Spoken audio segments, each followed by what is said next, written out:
முருகாச்சரணம். நம்ம கந்தபுராணத்தில் உற்பத்தி காண்டத்தில் இருக்கோம்.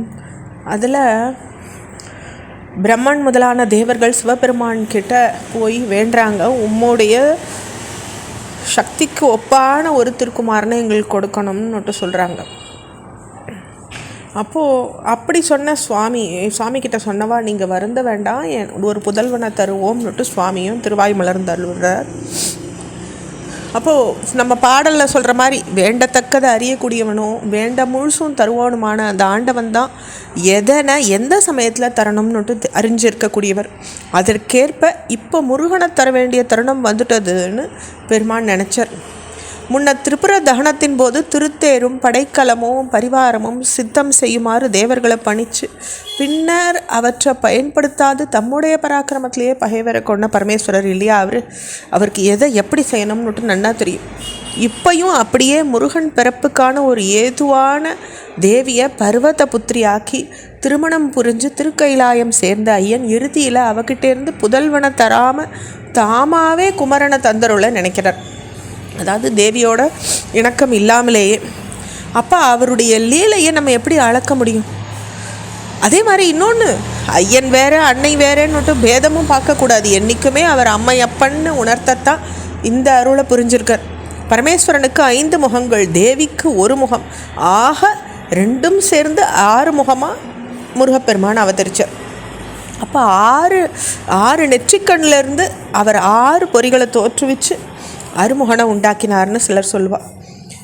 பரமேஸ்வரனுக்கே சத்யோஜாதம், வாமதேவம், தத்புருஷம், ஈசானம், அகோரம்னு 5 முகங்களோடு பரமஞானியரின் உள்நோக்குக்கு மட்டும் புலப்படக்கூடிய 6வது திருவதனம் அதோமுகமாக இருக்குது. அப்படி அதிலிருந்து உருவானவர் பெருமான் அப்படின்னு சொல்லப்பட்டிருக்கு. அதை பாடல் சொல்கிறது, வந்திக்கு மலரோன் ஆதி வானவர் உரைத்தல் கேளா புந்திக்குள் இடர் செய்யற்க புதல்வனை தருதும் என்ன அந்திக்கு நிகர் மெய்யு அண்ணல் அருள் பரிந்தறிஞராயோர் சிந்திக்குந் தனது தொல்லை திருமுகம் ஆறுங் கொண்டான். அப்போ வணங்குகின்ற பிரம்மாதி தேவர்களின் முறையீட்டை கேட்டருளின சுவாமி, செவ்வான ஒத்த செம்மேனி எம்மன், நீங்கள் துன்புற வேண்டாம், நாம் குமாரனை தருவோம்னுட்டு அருள் புரிஞ்சு சிவஞானியில் தியானத்தால் நினைக்கிற தன்னுடைய 6 திருமுகங்களை சுவாமி கொண்டருளினர்.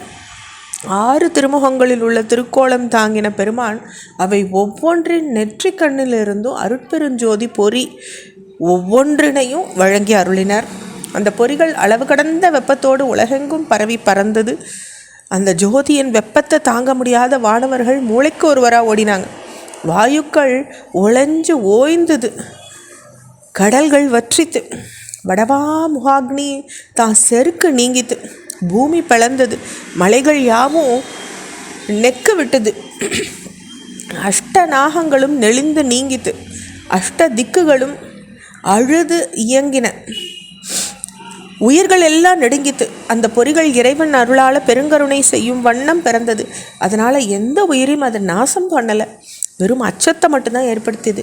இனிமையே உருவமான முருகன் அச்சமூற்ற வகையில் தோன்றினத்தை நமக்கு புரிய ஒண்ணாத ஈஸ்வர லீலைன்னு தான் சொல்லணும். ஏன்னா அப்பேற்பட்ட இனிமையான முருகன் தோன்றச்சே சித்த அச்சமாக இருந்தது எல்லாருக்கும்.